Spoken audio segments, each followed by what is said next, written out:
Welcome to the Homeschool Together podcast.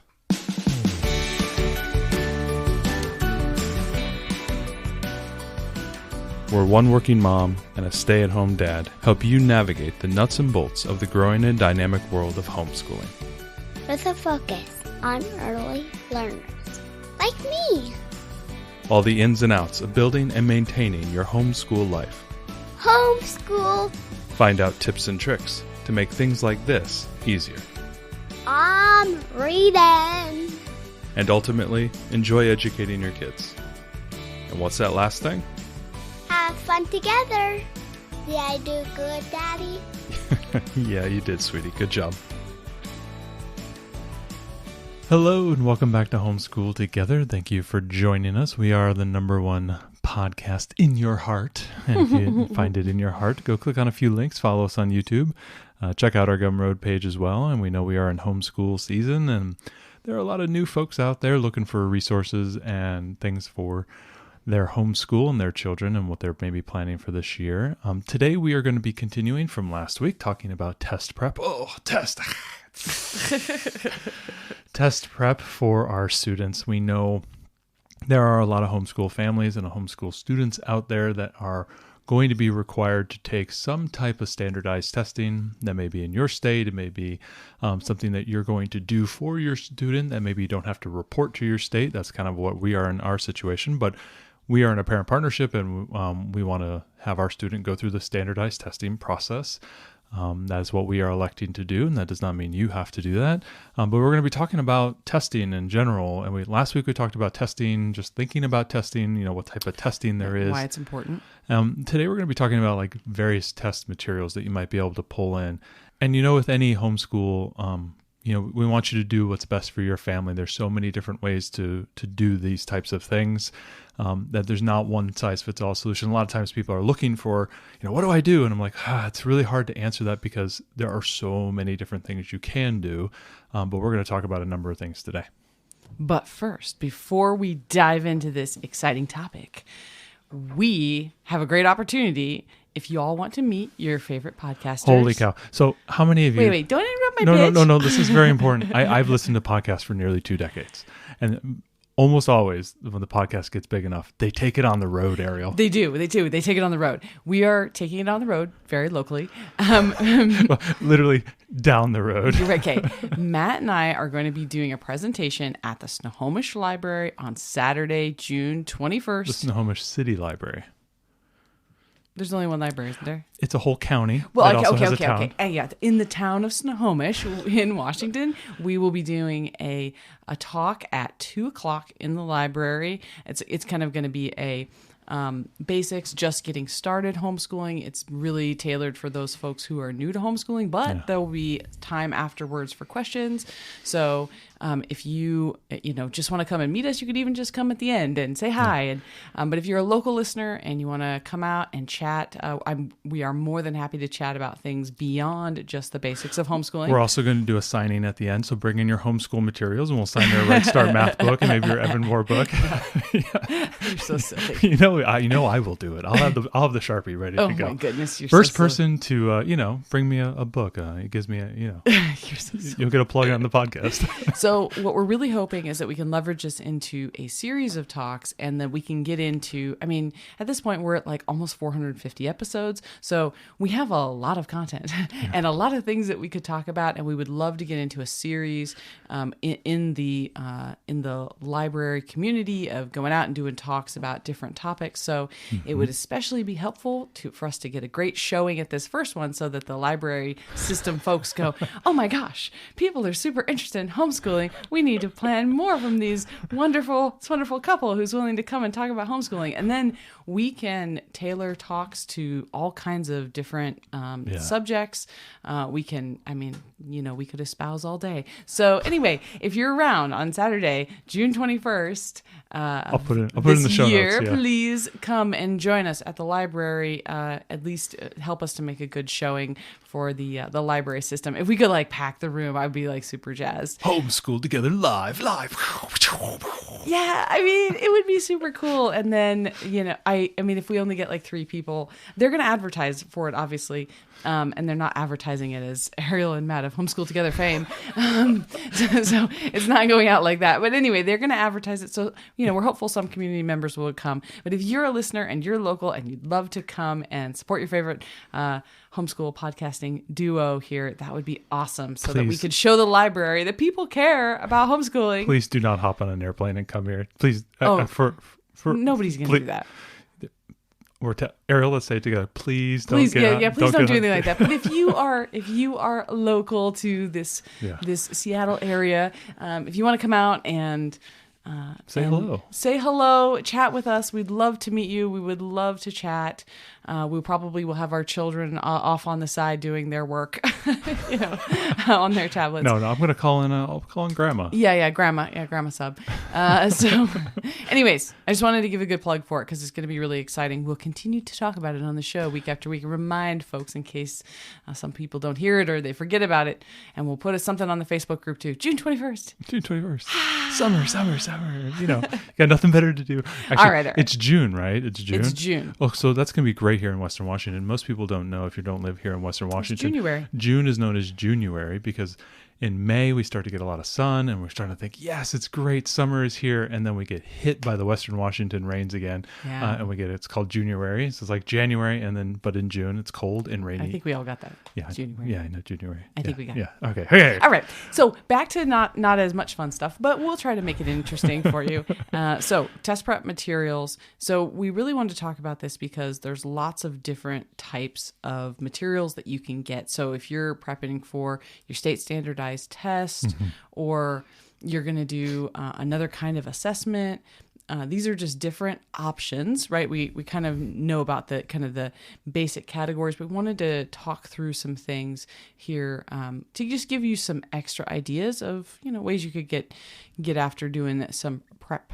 So the first one is books and workbooks, right? So there's just about every major test has some sort of a test prep workbook. If you're preparing your child for the PSAT or ACT or whatever it is, there's going to be a book for that. And that really, there's going to be study materials, but also lots of practice tests to get your kids comfortable with the format. Now, you're not going to see as much of that when it comes to your elementary level standardized test. They're just not going to have those materials available to us. And it's so unique lay to people. Yeah, it's so unique to each state based on the standardized testing that your state has. Some states have these homegrown systems that they use and methods. Some other states use kind of like a third-party company. I know Washington uses the Smarter Balanced assessment for their testing. I think that's grades 3 through 8. And I think a number of states use the Smarter Balance as well. And so there's some more study materials there that if you're looking for something to help you there. I know Amazon, I think, has a couple workbooks I've looked up before. And then also on the Smarter Balance website, they have some sample tests and some other materials that you might be able to use. But if you have a state that has a homegrown system, I was looking them up. What states use what systems and whatnot. I thought there might have been a general, or maybe there have been 5 or 6 that they use. No, it ends up being there's 20 or 25 different, things, whatever that might be. And a lot of them are custom to that state where the state cooks up their own tests. And that can be really, really difficult to find, materials. I'm sure the state testing board through the superintendent of your district or your state will have some materials that might be available. But it may be difficult, so it might be a little bit hard to find those. Right. They give resources for teachers, so you can do some looking online if you can find out what the name of your state's test is. But otherwise, you can use a book like Spectrum Test Prep that just does general test prep by grade level. So you don't know exactly what it is that your state does, but this is 3rd grade or whatever it is. And, it's going to be close.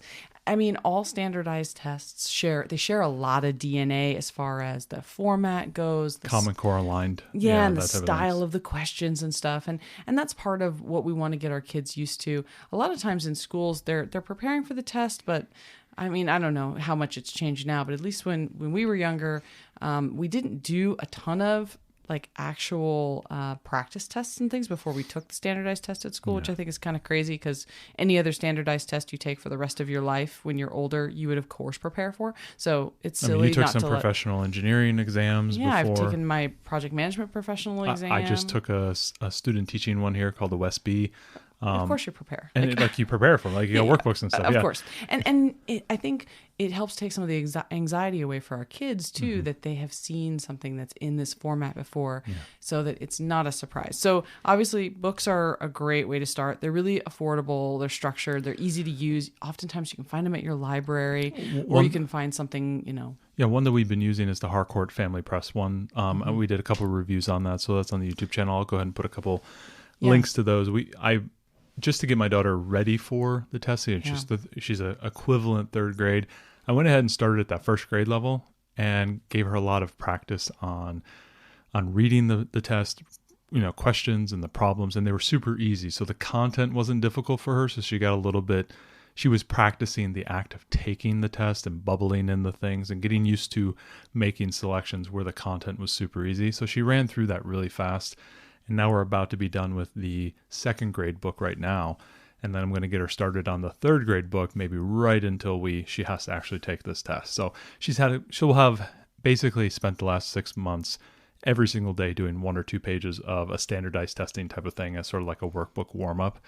And I feel that's gotten her, comfortable in taking these types of tests. Yeah, I think it's a great way to go. The only problem about books is that they can feel a bit repetitive. They're kind of dry, right? So I think using it as a warm-up like you've been doing with our daughter has been really great.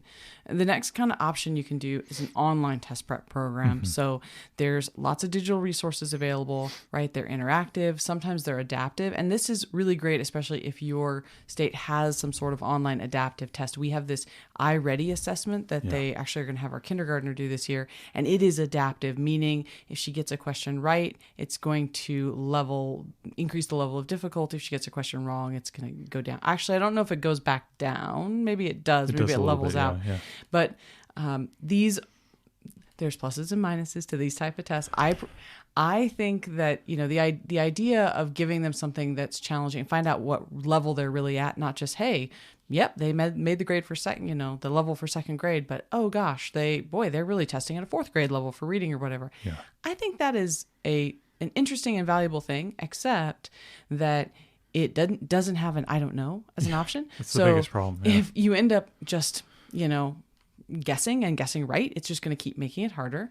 And when we were doing this, our daughter had a friend in first grade. I think they were in first grade when they did it, and she ended up getting into middle school English because she just answered correctly for a few. And she was just guessing. She was like, guess C. And that was like the right thing. And so then she was in tears. And it was funny because, not funny, haha, really, but her mom called us like, my daughter's in tears. And we're like, oh my gosh, our daughter is also in tears doing the same exam because it kept leveling her up until she didn't know it. And then she just felt dumb, right? She just felt like she couldn't do it. So adaptive tests I wish that they had like a cutoff level that was, reasonable.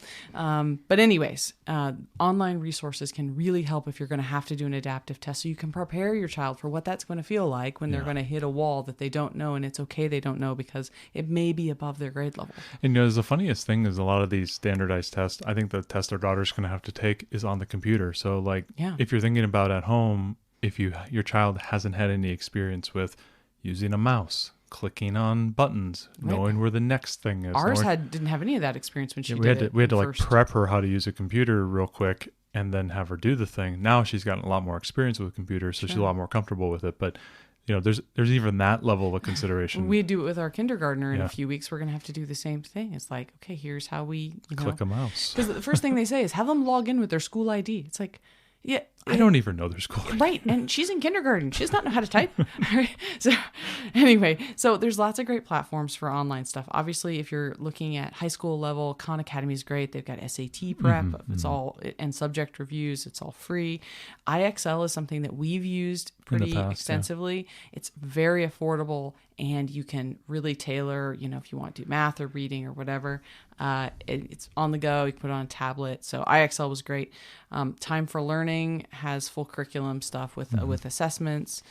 And then you might find that you've got state-specific like prep sites. So depending on what it is, like because we have like the iReady assessment, I believe there's something online for us to prep for it if we wanted to.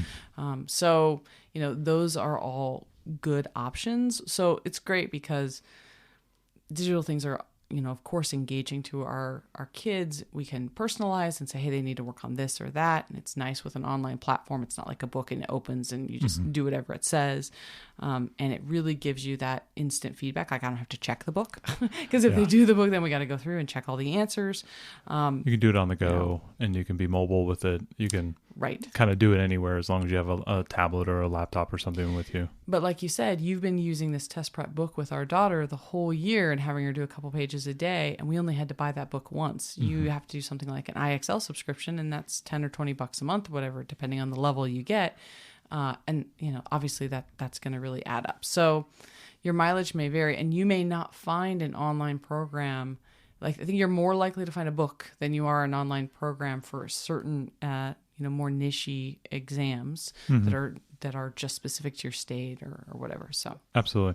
Now we kind of talked a little bit about the test preps, but really getting some sample questions, I think that's the biggest piece. Super important because like understanding how difficult the wording is going to be and understanding your learner and their levels of reading and maybe their levels of math and being able to anticipate what those are going to feel like so that one of my biggest concerns about these type of standardized tests is we have made really good, amazing gains in our reading skills with our oldest this past year. This has really been her quote unquote reading year. And my number one fear last year, and I told this on the podcast, I've told this to you a number of times, was I don't want her to go into that test and fail and cause regressions because of something that, I don't deem to be super important for her right now, but we're going to do it and, to help her school and do all that type of stuff. And I want to see where she is and we'll see, not that I don't want her to do it, but like, I don't want this to be something that hinders her development or makes her, self-conscious about her capabilities, because I am very proud of how hard she's worked and how much effort she has put in and how much she has developed over the last year, considering where we were just one calendar year ago to where we are now. I feel very confident that she'll be able to go into this and read all the problems and understand the questions and do all that type of stuff. But it's been a process to get to that point. It's something very, very conscious on my part to be able to prepare her for this, and understanding the wording, difficulty on those sample questions has been something that has informed me to then help train her to that point and even craft some of our educational decisions to allow her to have more time reading descriptions, reading problems, doing more multiple choice questions.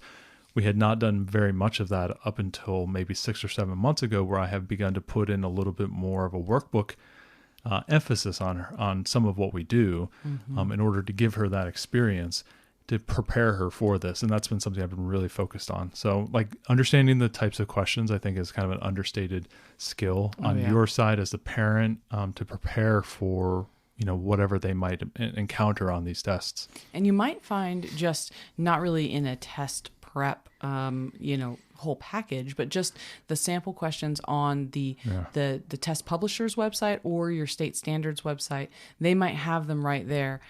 Test prep questions are terrific because it really helps them understand what they're going to see and time management. But the one downside is, be very careful about just giving them a sample test without having done any prep beforehand, because then that can be kind of overwhelming and intimidating too. It could be just as intimidating as a real test if they've never seen it before. So, use wisely, but even if you don't find any kind of book on it, you might still be able to find it on the publisher's website, even a few questions.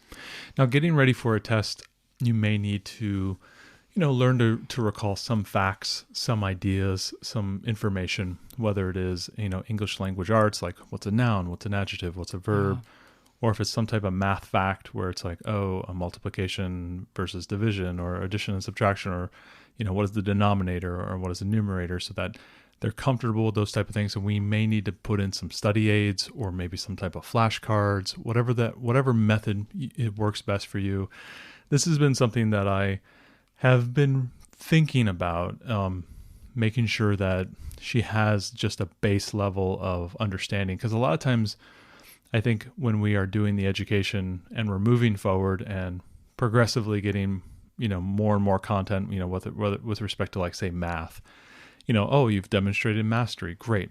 We're moving on to the next thing. And then sometimes we forget, like, do you know what a parallelogram is? We talked about it a year ago.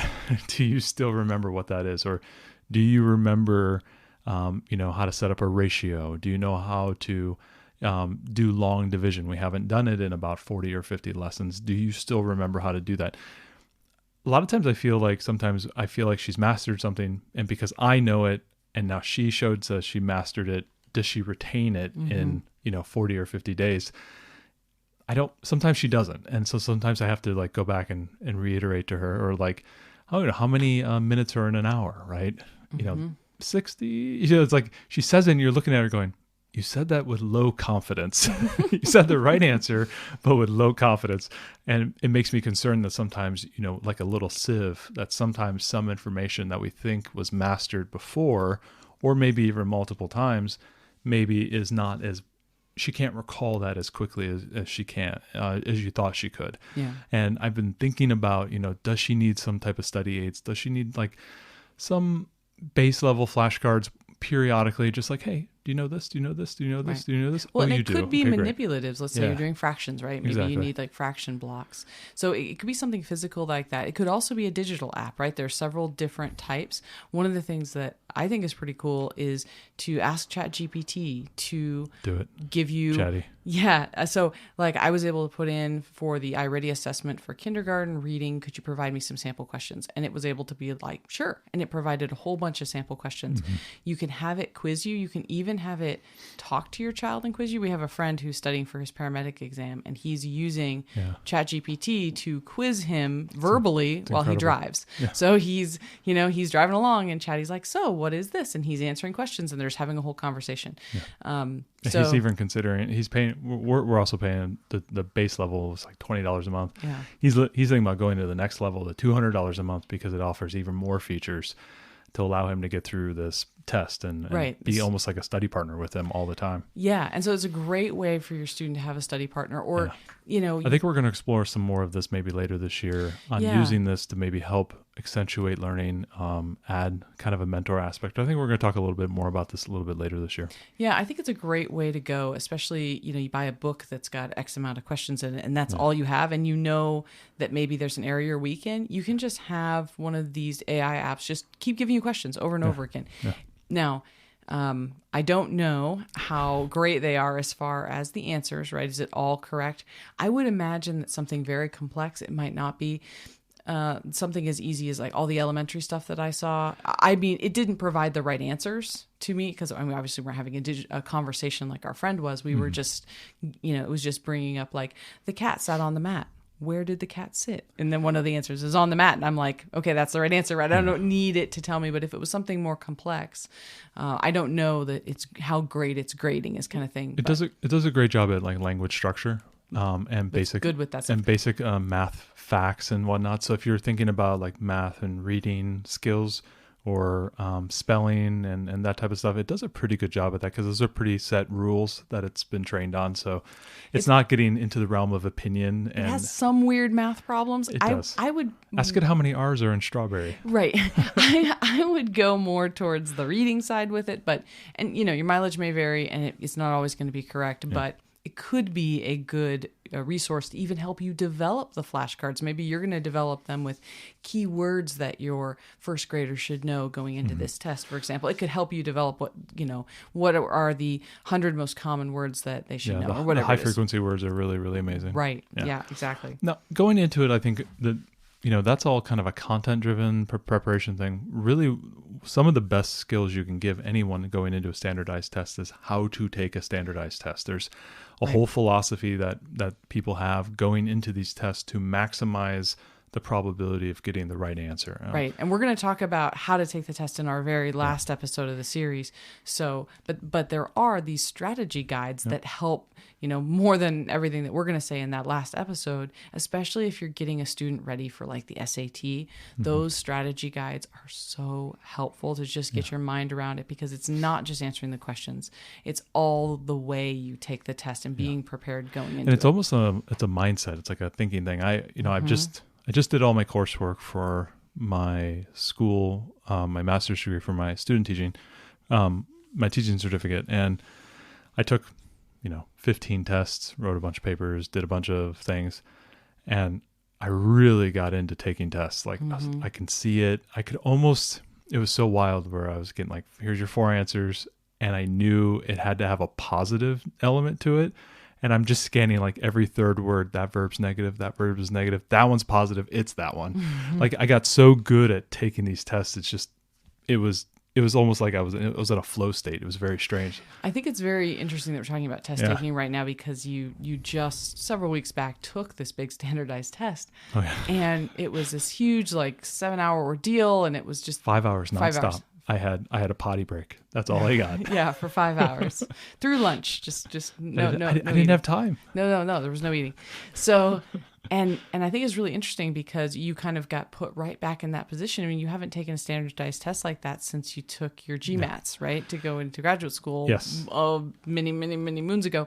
So it's been a long time, and it was funny because you were kind of recalling all of these strategies and how to use your time and all that stuff we're going to be talking about. And not for nothing, you were totally paranoid that you had failed one of the sections of the test. You had not failed, but had not passed with the requisite score. And then you scored almost a perfect score on it. So test taking anxiety is real, even for somebody like you, who's super smart. Well, I'm not that smart. Yeah, It was funny because we had never been to school together. We've been together a long time, and we were at separate colleges, and you had never seen that side of me. Like I've always been an anxious test taker, and I've always been nervous about my outcome. And you're like, I thought you had more confidence in this. I'm like, no, this is bad for me. This is not my happy place. Yeah, I was funny. I was like, how did we get to 20 years together? I've never seen, but you've never had to take a test. I never had to take a test in front of you. Right. Yeah. I'm very nervous that you were that you were really concerned about, the other things that you had taken, you weren't. So anyway, very, very, very funny just to recall those strategies and things. Exactly. So overall, these are just a couple of ideas of types of materials, but really you have to choose what's right for your child. And that's going to be based on their learning style and their preferred study format. I know that our daughter will kind of do anything if it's digital, and if it's just a book, we're going to get a sigh. So if it's, an extra thing you're tacking on, maybe you do invest in an IXL or use Khan Academy or something to keep it more interesting. That's a really good point, kind of pivoting from what they normally expect, maybe something that's a little bit fresh and different. Because preparing for a test is inherently boring. Let's just be honest. It is. Nobody likes taking tests. The material is not engaging. There's no way to really be super creative about it. It's just kind of... The question is 4,000 years ago in Egypt, when they were having those little kids doing the scribe work on the side, were they hating taking tests? I bet you they did. This is just part of the human condition. Nobody has ever liked it. So it was funny. We were in when we were in Ireland, we went to this museum. I can't remember off the top of my head. Getty? Is that what it was? No, it's something like that though. It's a private museum. Yeah, Beatty, something. Oh, I don't know. We'll put it in the show notes. But anyway, it was this free museum, and it was this guy who had collected all kinds of writings from, and they had some original stuff on papyrus. Yeah, from Egypt. Yeah. And there was a homework. 3,000 or 4,000 years old. Yeah, there was homework, and it was they were doing homework all the way back then, and I'm sure they hated it too. No, it was work, right? Nobody likes, Nobody likes being tested. Because it's inherently an uncomfortable thing. It's stressful. You're having to prove yourself. There's this idea of failure and success. So there's a lot of psychology around it. So testing is very much a source of anxiety for a lot of people. And I really feel that. And I'm not very, I'll go walk up and give a presentation in front of a CEO or whoever. I can do that type of stuff. I mean, yeah, I'll be nervous like most people, but like I could do it. But testing has always been one of those weird things for me that's been just, it's very anxiety inducing, and I never feel confident about it. It's like an all or nothing kind of day, Yeah, right? yeah. Like it's just, I hate testing. And you only get to do it once a year, whatever the test cycle is. And sometimes like there's so much weight on that test. You know, if you think back to like our high school days, it's like the test, you know, the final is 30% of your grade. I'm like, oh, great. You know, Right, like yeah. it's all or nothing, you know, and you don't get a second chance at it, or you don't get to correct things. I'm a big fan of correcting work. Yeah, me too. And fixing errors, because I think you can learn through that method. And I love when my daughter gets something wrong, because I can ask her to go fix it. And then through that act of fixing, she's now learning to correct her answers and get more confidence and all that type of stuff. Understand what she did wrong, so that going forward, she understands it better. I'm always a big fan of that type of stuff, and you just never get to do that with these tests. You know, No. Inherently, you don't. So find the right materials for your student, and know that you might want to combine a few things. Like maybe you have a workbook for some of the practice and learning the skills, and maybe you use an online platform to do some sample tests or whatever. You have some flashcards you do in the car, whatever. Like you can put multiple things together, but getting some sort of material to help is a great way to, you know, we can talk about like why test. Next week, we're going to talk about how to prepare for the test with these materials. And then last week, we're going to talk about actually taking the test and test taking strategies. You can do the others, but you know, investing in some sort of material, free online, whatever, finding something that will work is a really critical piece to you know, properly preparing for a big test. Thanks so much for joining us today and making us a part of your homeschool journey. Please engage with us on social media. Join our Homeschool Together podcast group on Facebook and find us at Homeschool Together Podcast on Instagram. We'd love to hear your feedback, questions, and recommendations. Until next time. Happy homeschooling!